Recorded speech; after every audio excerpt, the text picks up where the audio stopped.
Hey guys, welcome back to my channel.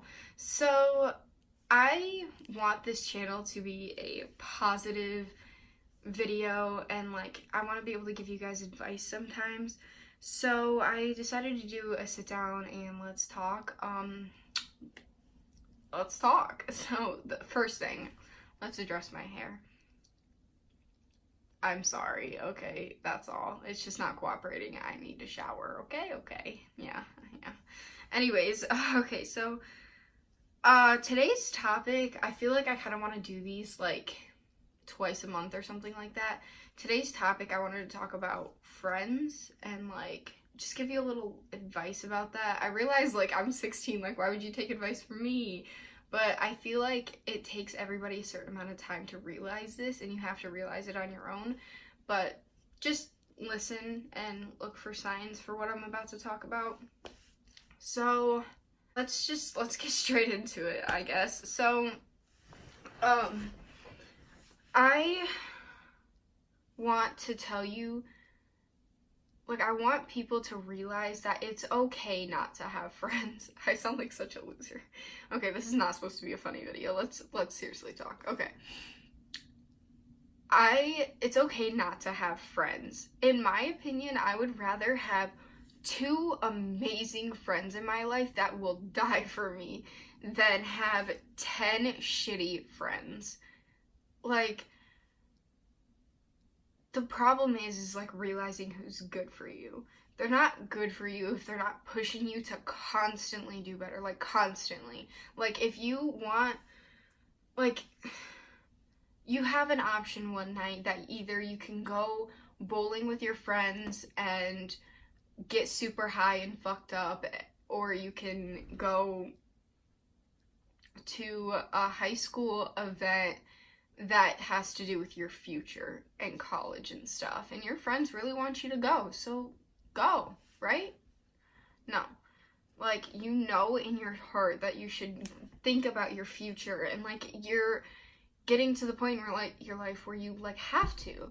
And the thing with that is most of the people in high school you're never gonna see again for one reason or another, even if you are best friends right now.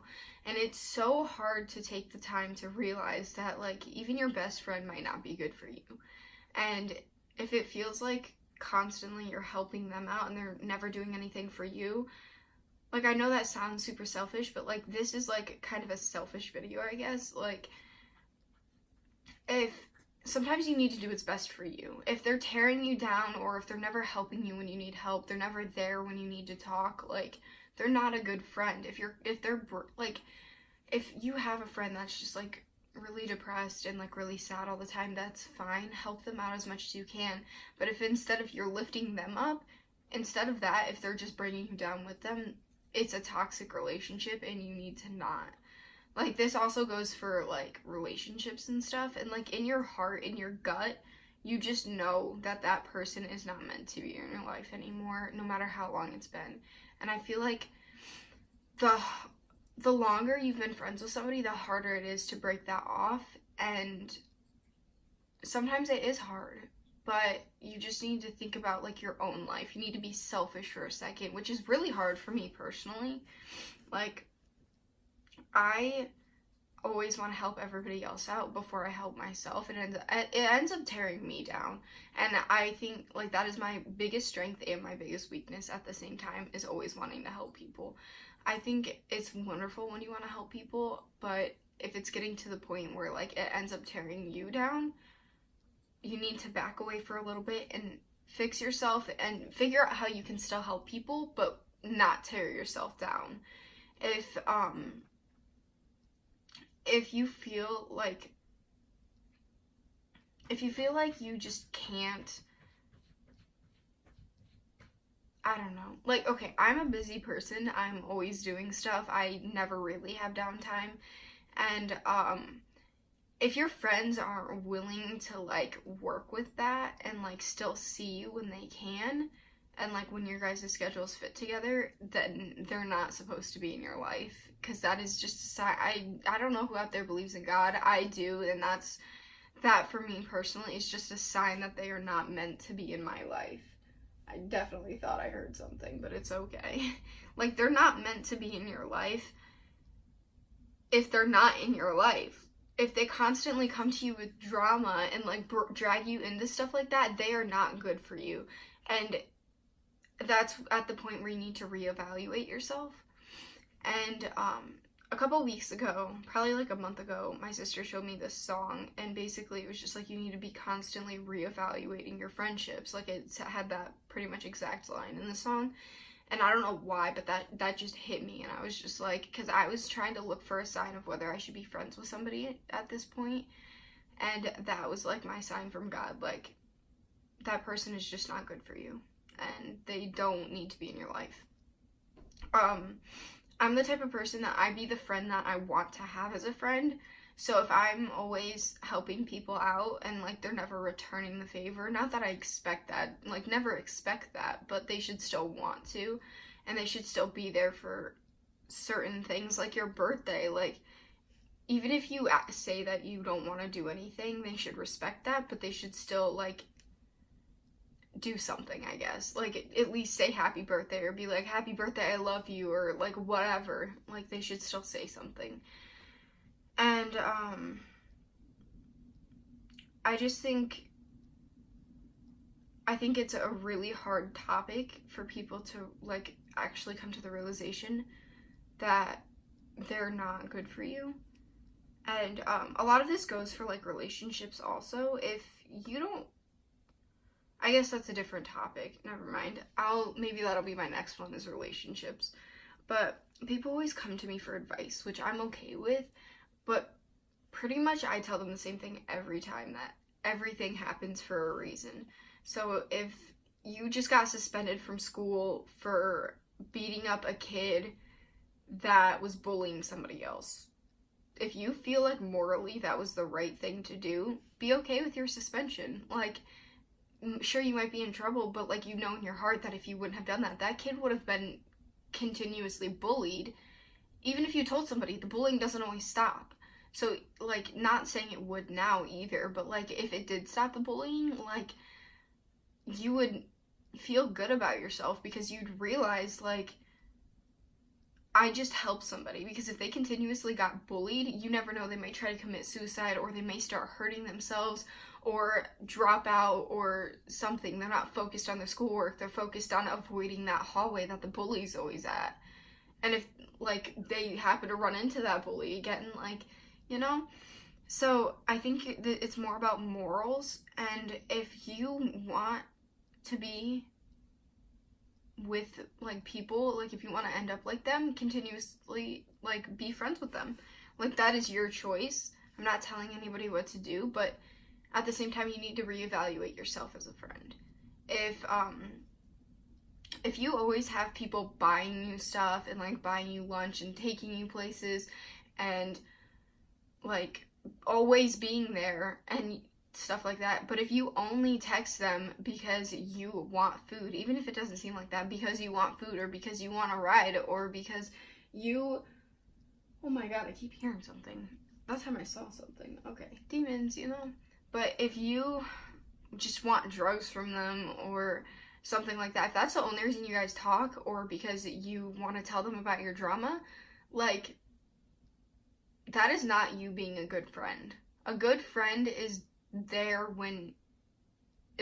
just period. Like, if they call you and you don't answer, or like when you can, obviously not everybody's on their phone all the times, but if you don't answer their phone call because you don't want to talk to them, or if you answer and say you gotta go right away because you don't care what they have to say, like, that is not you being a good friend. You need to reevaluate yourself, and you need to realize what you are saying and like what you are doing to that person, because then you're putting them in the situation where they shouldn't be friends with you, and they know that, but they don't know how to break that off, because you guys are just becoming toxic to each other. So I guess I've just been at the point in my life where I don't want friends. I broke pretty much all of my friendships off, and I'm so happy I did. I feel free again, and I'm starting to like reunite with my old friends that are good for me, that push me to get good grades in school and push me to work harder and everything like that. Like, they're pushing me to do better in my life. And that is the kind of friends that you need always, because in the end of, like, at the end of the day, like, it's you. Like, even if you have a partner, like, at the end of the day, like, it's you or it's you and that partner. Like, at the end of the day, like, that's how it is for me. And these friends, like, they don't know what you go through in day-to-day. Like, they have not stepped a damn foot in your shoes, so they don't know what you're going through. And sure, you can explain it, but, like, at the end of the day, like, it's you. And if you need to be selfish for a second, be selfish. If you are not, like, a selfish person normally, so, like, it's hard for me to be selfish, but I got to the point where I need to be selfish for myself for a second and realize, like, I need good people in my life so that I can do good in my life. These people aren't going to be around all the time, and you have to be okay with people coming in and out of your life. Like, not if it's, like, the same person coming in and then leaving and then coming in and then leaving and so on and so forth. That's not okay. You need to cut them off. What the fuck? At the end of the day, that's not okay. And you need to tell yourself it's okay not to, like, have that person in your life, but you need to realize, like, it's okay to have some friends, and some will stay for a while, and some will stay forever, and some will leave right away, and some will leave later in life. You need to be okay with people constantly switching throughout your life. You need to be okay with change. Everything is changing throughout your life. You are changing. Nobody, like, you don't realize that you're changing. Everybody else does, but you don't realize that you're changing until you have that epiphany moment and you're just like, damn. Either you're like, damn, I'm becoming an amazing person, or you're like, damn, I don't like who I am. Like, I need to change, because this is, like, the life that I'm living right now. Like, I can't keep living this life. It is not right. It's not me. I don't feel like I'm fully being me and coming to my full potential. But I guess just, like, at the end of the day, like, be okay, like, with who you have in your life. And, like, I guess I put this more on the friends topic, but don't just, like, apply this to just friends. If you have a relationship, like, if your boyfriend or girlfriend or whoever, like, if they aren't good for you, even if you guys are married, like, if they aren't good for you, they aren't good for you. If they aren't making you happy, you can try to work through it, but you need to come to that point where you need to be done. And, like, that goes for friends as well. Like, you need to get to the point where you're just done. Who is honking? 1 second. Hold on. Okay, I'm back. It's been like an hour. So my boyfriend ended up stopping by to surprise me. But, I mean, honestly, I have no idea what I was talking about, but I know I was pretty much just gonna wrap it up after that. So, I guess thank you guys so much for watching. I hope you enjoyed this video. If you want more sit-down talk videos like this, let me know. And I will be sure to do them and include them in, like, a cycle of some sort or something. But thank you so much for watching. Make sure to give it a like, subscribe, turn on that bell notification. You know, but I will see you guys later. Bye.